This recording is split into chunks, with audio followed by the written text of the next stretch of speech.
अब आप लोग क्या कहना चाहेंगे? देखिए सर, संत रामपाल जी महाराज बहुत सारी चीजें शास्त्रों के विरुद्ध भी बताते हैं। जैसे बहुत सारे नियम है, हमारे यहाँ भी कुछ लोग जुड़े हुए हैं इनसे, तो उनके बहुत सारे नियम है। वो है ना, किसी प्रकार का पिंड दान, जैसे राम जी ने के भी पिताजी जैसे दशरथ जी के शांत हुए थे, उस टाइम पे राम जी ने भी पिंड दान किए थे। और ये बोलते हैं कि कोई पिंड दान भी नहीं करना है, कि किसी की प्रसाद भी नहीं खाना है, किसी मंदिर में भी नहीं जाना है। तो ऐसा कहाँ शास्त्रों में लिखा है सर? ये तो शास्त्रों से अलग ही बता रहे हैं ना। देखिए सर, हिंदू धर्म के खिलाफ बात कर रहे हैं ना सर। कहना तो ये था कि राम भगवान नहीं है। हाँ। राम तो विष्णु के अवतार हैं। देखिए सर, पहला इनका जो क्वेश्चन है वो ये है कि जो भगवान राम स्वयं हुए हैं, उनके जब पिताजी जब खत्म हो गए थे तो उन्होंने भी पिंडदान किया, जो भगवान थे स्वयं। और लेकिन आपके संत रामपाल जी महाराज इसको मना करते हैं, तो ऐसा क्यों करते हैं संत रामपाल जी महाराज? हमारे संत रामपाल जी महाराज नहीं कहते हैं, हमारे हिंदू धर्म की पवित्र सदग्रंथ मना कहते हैं। और संत रामपाल जी महाराज सिर्फ और सिर्फ उनको खोल करके दिखाते हैं। हमारे गीता अध्याय नंबर 9 के श्लोक नंबर 25 में जो पिंडदान करना, श्राद्ध करना, भूत पूजा, तेरहवीं, इन सारी चीज़ों के लिए हमारी गीता जी ने मना किया है। इसलिए संत रामपाल जी महाराज जी मना कहते हैं। अगर हम ये सब श्राद्ध वगैरह, पिंडदान और तेरहवीं करेंगे तो हमारे पूर्वज भूत बनते हैं, उनका मोक्ष नहीं होता है। अब अगर आपको उनका मोक्ष नहीं कराना है, भूत बनवाना है, प्रेत बनवाना है, पितर बनवाना है, तो आप ये सारी पूजाएं करवाते रहो। और अगर नहीं बनवाना है तो संत रामपाल जी महाराज जी का सत्संग सुनो, जो कि संत रामपाल जी महाराज शास्त्रों के हिसाब से बता रहे, और उनका भी कल्याण होने दो, अपने पूर्वजों का अपना भी कल्याण कराओ। और रही बात भाई साहब दूसरी की, आप जो बोल रहे हैं कि इनने कहा है कि ये बोलते हैं कि राम भगवान भगवान नहीं है, हम ये नहीं कह रहे ना। हमारे गुरुजी ने कहा है कि राम भगवान भगवान नहीं है। भगवान तो हैं, लेकिन वो कितने स्तर के भगवान है ये आप समझो। वे 3 लोक के भगवान हैं, असंख्य ब्रह्मांड के मालिक नहीं हैं। जैसे गांव को सरपंच हो, ऊ के ऊपर फिर सेक्रेटरी हो, फिर तहसीलदार हो, फिर विधायक हो, सब हैं, लेकिन अपनी अपनी रेंज है। अब आप कहो कि गाँव को सरपंच जो हमारा लाने प्रधानमंत्री हो जाए तो हो जाएगा? आप बताओ। ऐसे ही जो ब्रह्मा जी हैं, विष्णु जी हैं, शिव जी हैं, ये 3 लोक के भगवान हैं, असंख्य ब्रह्मांड के मालिक नहीं हैं। भगवान तो हैं लेकिन अपने स्तर के हैं। तो संत रामपाल जी महाराज ये नहीं कहते हैं कि भगवान नहीं है। आप इस चीज़ को समझो, ये भ्रांतियाँ फैली हैं समाज में तमाम तरह की। तो आप लोग संत रामपाल जी महाराज जी को सत्संग सुनो, संत रामपाल जी महाराज जी की पुस्तक पढ़ो, तो आपको खुद ब खुद पता लग जाए कि सही का है और गलत का है। देखिए सर, ये जो बोल रहे हैं अभी कि श्री रामचंद्र जी भगवान है ना, तो क्या उनको ये पता नहीं था कि हम पिंडदान करके तो भूत बनेंगे? क्या हमारे श्री रामचंद्र जी भगवान वो भूत बन गए कैसे? आपका क्या ये कहना चाहते हैं सर? आप तो धर्म के विरुद्ध बात कर रहे हैं सर। ये वो तो भगवान है ना, उनको तो सब पता था ना कि क्या करना क्या नहीं करना। क्या आपके गुरुजी जो है वो भगवान से ऊपर हो गए क्या, जो इस प्रकार की आप बात कर रहे हो? बताइए सर, इस विषय में आप लोगों का क्या कहना है? देखिए सर, ये बात तो यही सिद्ध होती है कि जो आप कह रहे हो कि राम भगवान है, ये बात तो यही सिद्ध होती है कि राम भगवान नहीं है। आपके द्वारा की ये बात सिद्ध हो रही है, क्योंकि भगवानों के पिंडदान नहीं होते हैं यार। पहले तो एक बात तुम्हारी बुद्धि गई कहाँ है? भगवान है, उन भगवान के पिंडदान हो। भगवान पिंडदान का है तो अपने माता पिता के, जा बताओ हमें। उनके भगवान के माता पिता मरत, तुम हमें जा बताओ। पहले तुम बुद्धि तुम्हारी कहाँ गई? भगवान के माता पिता अगर मरत है तो वो भगवान हो सकत। उनके पिंडदान होत अगर तो वो पिंडदान कराया जाए भगवान के माता पिता के, तो वो भगवान हो सकत। पहले आप बताओ हमें, हम आपसे पूछ रहे हैं भगवान के बारे में कहीं लिखा है कि भगवान के माता पिता होंगे, फिर वो पिंडदान करेगा, फिर उनके श्राद्ध निकालेगा? कहीं लिखा है? बताइए हमें। तो आप बताइए, आप कह रहे हैं भगवान मरते नहीं है, तो श्री राम क्या भगवान नहीं है? हाँ, श्री राम भगवान नहीं है। देखिए सर, जैसे आप बता रहे हैं आपके गुरुजी संत रामपाल जी महाराज क्यों वो नहीं मरेंगे क्या? बताइए, आप उनको भगवान मानते हैं? आप रामचंद्र जी को भगवान नहीं मानते आप? महाराज भगवान है, एक नारा लगाते हैं ना आप, तो फिर उनका क्या होगा? जी महाराज भगवान है, बताइए आप इसका मतलब जवाब दीजिए। बिल्कुल मैं बताऊंगा आपको। देखिए, संत रामपाल जी महाराज जी को मैं भगवान मानता हूँ गुरु के तौर पर, लेकिन भगवान है जो मानते हैं हम लोग, इष्ट जो मानते हैं उसे हम कबीर भगवान मानते हैं। कबीर भगवान का कोई जन्म मरण नहीं हुआ है, कबीर भगवान के कोई माता पिता नहीं थे। कबीर भगवान थे जो वो सह शरीर आए थे, वो सह शरीर यहाँ से गए थे। इसका प्रमाण आप देखना चाहते हैं, कबीर सागर उठा करके देखिए, कबीर सागर में स्पष्ट लिखा हुआ है, और अपने वेदों में उसका प्रमाण है कि वो परमात्मा सह शरीर आता है और सह शरीर जाता है। देखिए सर, इनका कहना है कि कबीर पूर्ण परमात्मा है। अब आप लोग क्या कहना चाहेंगे? सर मैं वो बता रहा हूँ इनको कि इनके कबीर साहब जो आए थे पूर्ण परमात्मा ये बता रहे हैं। खैर हम तो इस चीज़ को नहीं मानते हैं, लेकिन इनके भी जो कबीर जो परमात्मा ये मानते हैं, वो भी तो ये धरती पे आए थे और वो वापस गए, वो भी तो मरे हैं ना सर। और हमारे श्री रामचंद्र जी की बात करते हैं, वो भी नहीं मरे सर, वो भी अयोध्या में उन्होंने जल समाधि ली थी। जैसे इनके भगवान ने भी वहाँ पे समाधि लेके वो गायब हो गए थे, ऐसे हमारे श्री रामचंद्र जी भी हुए। ये प्रमाण तो दोनों पे सिद्ध होता है। बताइए सर, इस विषय में आप लोग क्या कहना चाहेंगे? देखिए, आपने कहा है जल समाधि ली। देखिए, हम आपके भगवानों को क्या जगह फेल करेंगे जो भगवान नहीं है। देखिए, हम पहली बात आप विद प्रूफ, बिल्कुल विद प्रूफ, आपकी विद प्रूफ करूंगा। अगर आपके रामचंद्र जी भगवान पूर्ण भगवान थे तो जब उनकी सीता का हरण हुआ जब, तो उनने क्यों पूछा है कि पेड़ पौधों से पूछा है उनने कि खग मृग नैनी, और तुम देखी मेरी सीता मृग नैनी, मतलब पेड़ पौधों से पूछ रहे हैं कि तुम बताओ हमारी सीता जी दिखानी। तो इतने भी आपकी बात सिद्ध होती है कि अगर वो भगवान थे तो पेड़ पौधों से पूछने की जरूरत नहीं थी कि हमारी सीता जी कहाँ गई। दूसरी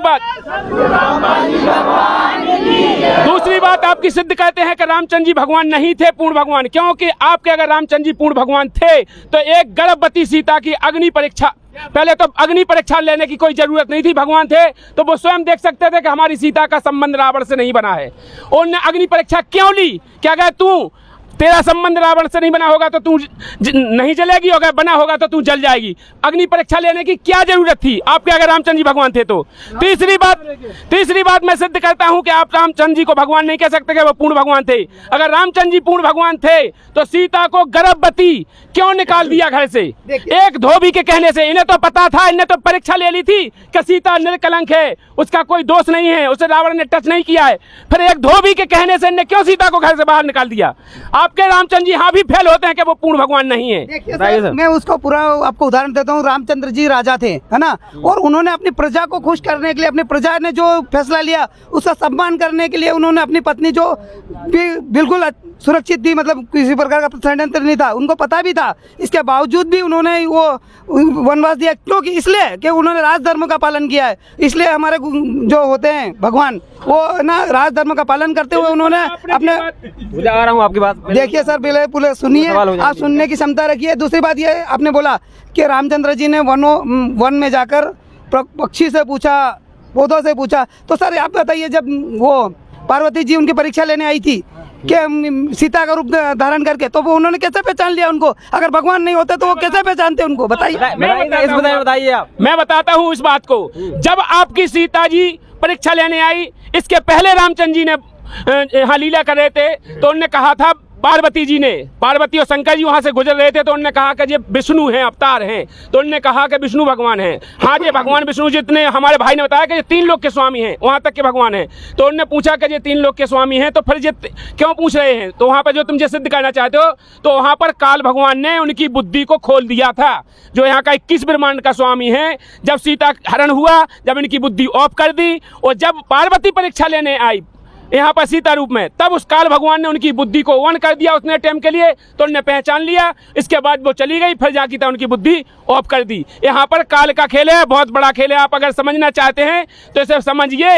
इन ब्रह्मा विष्णु महेश का पिता ज्योति निरंजन काल है, इनके ऊपर वो इनसे सारे 3 गुण दे करके इनसे पूरी सृष्टि की रचना चलवा रहा है। तो देखिए सर, इनका कहना है कि ये सारा जो खेल है वो काल भगवान का है। अब आप लोग क्या कहना चाहेंगे? देखिए, कैसे विश्वास कर लेंगे?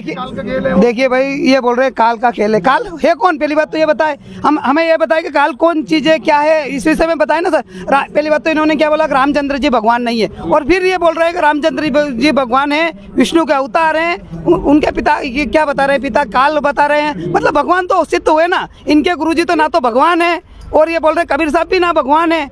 कबीर साहब तो कोई भगवान नहीं, कोई सिद्ध ही नहीं, कोई प्रमाण नहीं है उनका। तो अगर कबीर साहब को आप भगवान मानते हैं तो काशी में आके कबीर साहब ने स्वयं क्यों मंदिर बनवाया था? बताइए आप, जगन्नाथ मंदिर। देखिए, मैं बता रहा हूँ। आपने जो कहा पहले, तो क्या आपने कहा जो कि राम भगवान, मैंने बताया है, कई बार मैंने बताया, मैं आप भी कह रहा हूँ कि राम 3 लोक के स्वामी हैं। इनके पास 8 सिद्धि 9 निधि हैं।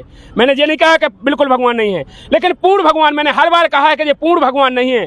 पूर्ण भगवान पूर्ण परमात्मा होता है, जो सबका रचनहार है, जिसके ऊपर कहा है कि परमात्मा ने अपनी वाणी में कहा है कि असंख्य, जितने भी असंख्य ब्रह्मांड हैं, असंख्य ब्रह्मांडों का स्वामी है, जो उसका धारण पालन करता है, वो है पूर्ण परमात्मा, वो है कबीर देव है। अपने वेदों में उसका प्रमाण है। 4 वेद में प्रमाण दिया है संत रामपाल जी महाराज जी ने, 6 शास्त्रों में प्रमाण दिया है, गीता जी में प्रमाण दिया है कि वो पूर्ण परमात्मा कबीर देव है। नहीं सर, इनका एक और क्वेश्चन था कि अभी आपने बोला जो राम जी विष्णु के अवतार थे, उनके पिता आपने काल भगवान को बताया है, तो इस विषय में भी आप थोड़ा डिस्कस बताइए ना इस विषय में। देखिए, अगर आपको इसके बारे में बताएं तो इसके बारे में एक सृष्टि रचना के बारे में आपको बताना पड़ेगा, जो अपने सदग्रंथों में लिपिबद्ध है, जो संत रामपाल जी महाराज जी ने गीता जी के अनुसार भी सृष्टि रचना बताई है, वेदों के अनुसार भी सृष्टि रचना बताई है। उस सृष्टि रचना के बारे में संत रामपाल जी महाराज जी ने पूरा डिस्कस किया है। जो वहाँ पर सबसे पहले उत्पत्ति हुई थी, मैं थोड़ी शॉर्ट में बताऊंगा, क्योंकि अगर सृष्टि रचना को पूरा बताऊंगा तो घंटों बीत जाएंगे। मैं शॉर्ट में बताऊंगा कि जब कबीर परमात्मा ने सबसे पहले 16 पुत्रों की वचन से उत्पत्ति की थी, उस 16 पुत्रों में से एक पुत्र अचिंत नाम का था। उसके बाद अचिंत से कहा कि जाओ कुछ सृष्टि की रचना करो। उन्होंने अपने वचन से अचिंत ने इस अंडे की उत्पत्ति की और अंडे को उनने समुद्र में छोड़ दिया। तो जाकर के वहाँ से जो वहाँ पर एक पहले से कोई उनका भाई सो रहा था उसे जगाने के लिए, तो वो निंद्रा से जागा तो अंडा फट गया। वहाँ से जे एक पुत्र और पैदा हो गया, इसका नाम रखा गया ज्योतिनिरंजन। फिर उसने तपस्या की, उसने एक पांव पर तपस्या की 70 बरस, जहाँ पर एक वर्णन आता है, एक चौपाई आती है कि 70 युग सूने गए, बीत गए युग 4, एक जीव तलफत रहो लेने को अवतार। वो 70 वर्ष तक वो तपस्या करता रहा जब सृष्टि रचना नहीं हुई थी। तो वहाँ पर परमात्मा ने, जो परमात्मा है सबके पिता, उनने पूछा कि बताओ भाई तुम क्या चाहते हो, आखिर क्यों तपस्या कर रहे हो। तो जब वो तपस्या कर रहा था तो तब हम जो जीवात्मा यहाँ फंसी हुई हैं, ये लिंक बहुत बड़ा हो गया। अब जितनी भी जीवात्मा यहाँ आकर के फंसी हुई हैं, हम सब उसको देखा करते थे, क्योंकि सतलोक में थे सब, तो देख रहे थे। वो एक पांव पे होकर तपस्या करता था। उसने 70 युग तब किया, तो अपन लोग आश्रित हो गए, जैसे हीरो पे अपन आश्रित हो जाते हैं। कोई फिल्म बनाना एक्टर आता है, उसे देखकर अपन आश्रित हो जाते हैं।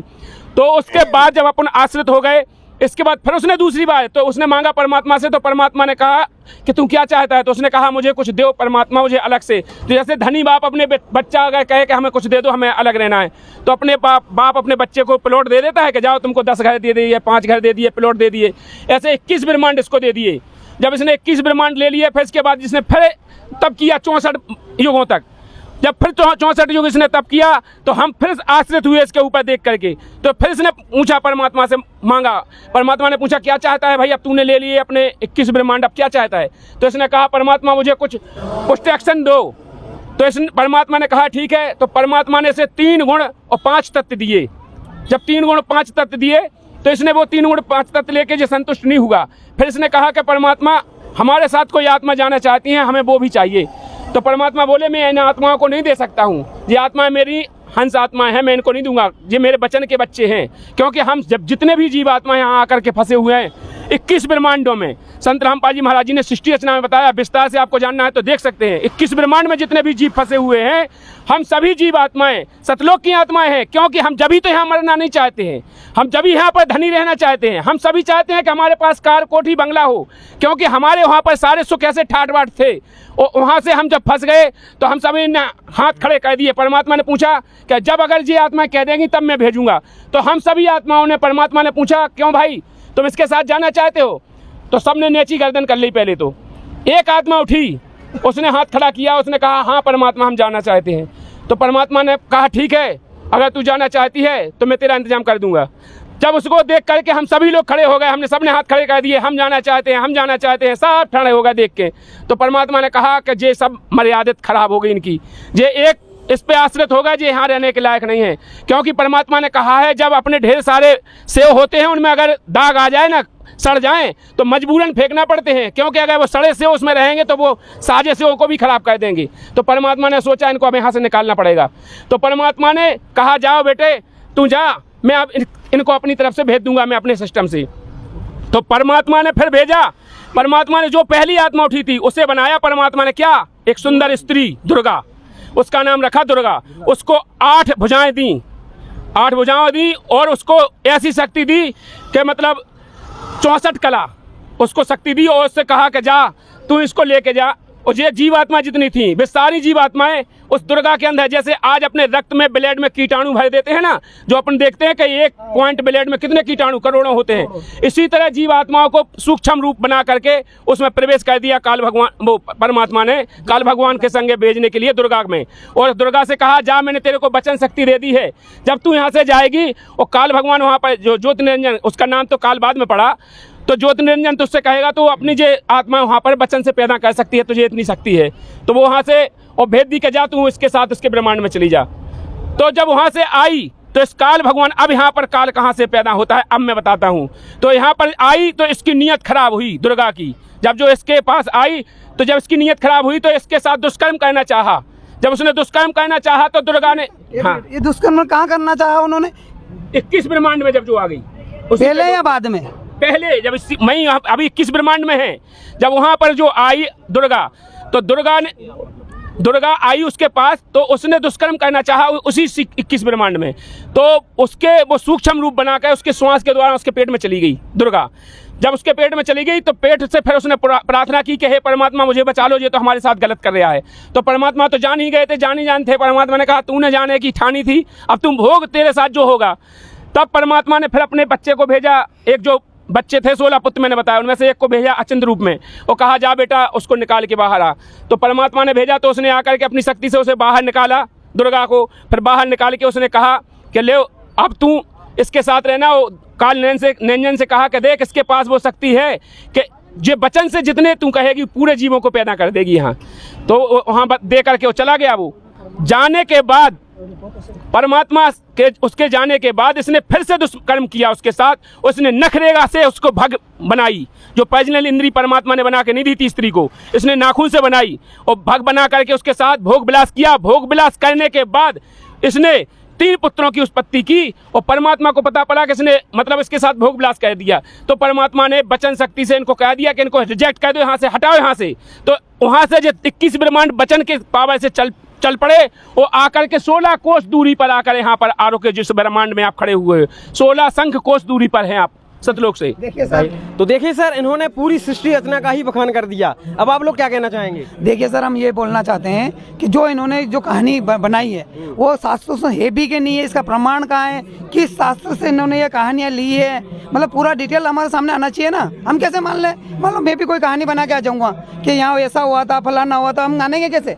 उसका मतलब कौन से जैसे हमारे धर्म ग्रंथ जो हैं, वेद है, गीता है, अगर इनमें कुछ होता है, जैसे इनका कुछ अपनी कुछ लिखी हुई पुस्तकें हैं, अगर उन्होंने इसमें कुछ लिख लिया तो उसको हम थोड़ी मानेंगे सर, हमें तो प्रमाण चाहिए उसका। देखिए सर, जो बातें आपने बताई हैं, जो सृष्टि रचना आपने बताई है, उस सृष्टि रचना का ये प्रमाण मांग रहे हैं, तो आप किस प्रकार से प्रमाण देंगे इनको? देखिए, मैं प्रमाण तो इस प्रकार से दूंगा कि अगर ये सृष्टि रचना जो मैंने सुनाई है, अगर इस सृष्टि रचना के बारे में पूरे वेदों का और गीता जी का सबका वर्णन जानना चाहते हो तो आज संत रामपाल जी महाराज जी की दया से आज बच्चे बच्चे के हाथ में मोबाइल है और आज संत रामपाल जी महाराज जी ने आज 10-10 चैनल पे सत्संगों के माध्यम से सृष्टि रचना चला रखी है, PDF भी बना रखी है। आप लोग सोशल मीडिया के माध्यम से वायरल हो रही है, सृष्टि रचना वायरल हो रही है। आप चाहते हैं तो अपने जो प्ले स्टोर है उस पर संत रामपाल जी महाराज जी ऐप्स भी है, उस प्ले स्टोर पर जाकर के संत रामपाल जी महाराज जी ऐप डाउनलोड कर सकते हैं।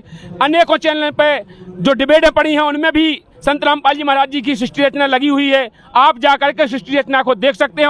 अपने वेदों के प्रमाण संत रामपाल जी महाराज जी ने 4 वेद 6 शास्त्र 18 पुराणों को उंगलियों पे गिना के रखा है और सब उसमें बताया खोल खोल के देखो ये है। अगर आपको फिर भी विश्वास नहीं होता है तो आप वेद को डाउनलोड करके अपने मोबाइल में और मैच कर सकते हैं। बताइए सर, अब आप क्या कहना चाहेंगे? वही तो बताना चाह रहा हूँ सर मैं, कि हम मिलाएं तो कैसे? हम हमें बताइए कि वो चीज़ पे ये लिखी हुई है, हमें तो वो चाहिए ना कि हम मिलाएं कैसे? मतलब हम कितनी कहाँ कौन सा सत्संग देखें जिसमें उन्होंने प्रमाण बताया है, ये भी ऐसी कोई चीज़ हो तो हम उससे मिलान करें। और हम हमारे शास्त्रों से मिलान करेंगे सर, तुम्हारे शास्त्रों को हम नहीं मानते। हाँ, आपने जो कहा मैं आपकी बात से बिल्कुल 100% मानता हूँ। अगर आप मिलाना चाहते हैं तो अपने वेदों से मिलाइए, अपने पुराणों से मिलाइए, अपने ग्रंथों से मिलाइए। आप बोलिएगा संत रामपाल जी महाराज जी के जो ऐप्स है उस पर बोलिएगा संत रामपाल जी महाराज जी सृष्टि रचना, तो आपको जिस सृष्टि रचना को देखना है आप कहेंगे कि हमें वेदों की सृष्टि रचना बताएं, बोल देंगे, केवल बोलने से आ जाती है तो वेदों की सृष्टि रचना आ जाएगी। आप बोलेंगे गीता जी के अनुसार सृष्टि रचना तो गीता जी के अनुसार आ जाएगी और फिर गीता जी में मिला सकते हैं और वेदों में मिलाना तो वेदों को बोल करके वो सृष्टि रचना आ जाएगी। गुरुजी उंगलियां रख के बताएंगे कि ऋग्वेद मंडल नंबर 9 सूत नंबर फलाने के फलाने में ये है, यजुर्वेद में ये लिखा है, तो आप देखते जाइए, मिलाते जाइए, आपको पता लग जाएगा कि सच क्या है। बताइए सर, आप क्या कहना चाहेंगे? जैसे जो चीज़ आपकी हमने मानी है तो आप अब बताइए कि हमें भक्ति किसकी करनी चाहिए, मतलब वो प्रमाण सहित बताइए कि हमें देवी देवताओं की भक्ति करनी चाहिए, कबीर साहिब की भक्ति करनी चाहिए, विद प्रमाण सहित बताइए आप। वो भी आपको कौन से मंत्रों का नाम जाप भी करना चाहिए, ये भी हमें प्रमाण शास्त्रों में चाहिए सर। हम मनमानी नहीं मानेंगे। क्योंकि हमारे गुरुजी तो देते हैं ओम तत्सत, एक जिन मंत्र देते हैं, कभी ओम देते हैं तो हम ओम का भी जाप करने लगे। आपके संत तत्वदर्शी संत रामपाल जी महाराज ऐसा कौन सा मंत्र देते हैं जो आप बता रहे हैं कि मोक्ष प्राप्त होगा? और ओम तो सर वो लिखा है ना, वेदों में लिखा है, गीता में भी ओम मंत्र लिखा है कि मेरा एक ओम मंत्र है। और मतलब हम ऐसे मनगढ़ंत जो मंत्र है उनको हम नहीं मानेंगे सर, हम शास्त्रों से मानेंगे। बताइए सर, शास्त्रों के आधार पे बताइए आप। बिल्कुल आपने सही कहा है। बहुत दिन हो गए मनमानी चला, अब मनमानी नहीं चलेगी, अब तो वेदों से ही, पुराणों से ही चलेगी। अपने गीता जी के अध्याय 17 के श्लोक नंबर 23 में लिखा है कि हे अर्जुन, पूर्ण परमात्मा की प्राप्ति चाहता है तो ओम तत्सत इति निर्देश, इति निर्देश मैंने आखिरी निर्देश है तेरे लिए। ओम तत्सत इति निर्देश त्रिवेद, 3 प्रकार से जो भक्ति विधि देगा वो तत्वदर्शी संत होगा। उसके द्वारा जो मंत्र जाप देगा, ओम तो ओम सीधा है, तत्व सत्य दो ही संकेतक हैं, ये तत्वदर्शी संत खोलेगा। उसमें तत्व का मतलब है एक सतनाम बनता है 2 मंत्रों से, ओम से और तत्व से, गुरुजी ने बताया है।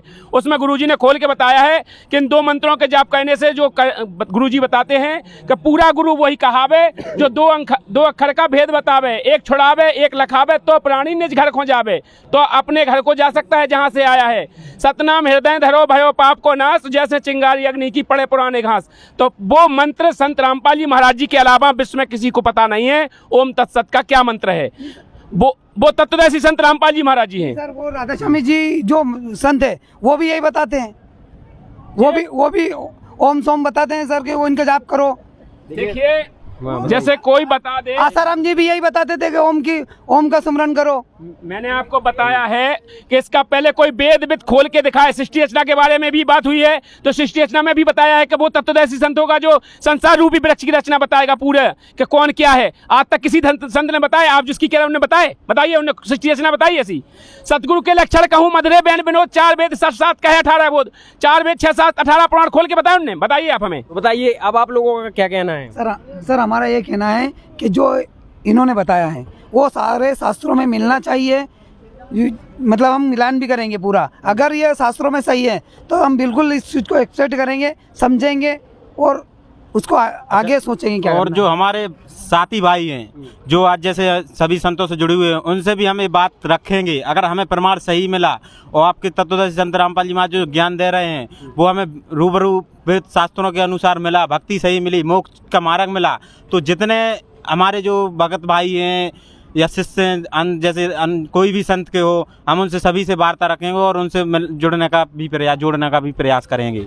ठीक है सर, धन्यवाद सर। दर्शकों देखिए आज की आध्यात्मिक ज्ञान चर्चा ये समाप्त हो चुकी है। वीडियो को लाइक कीजिए, चैनल को सब्सक्राइब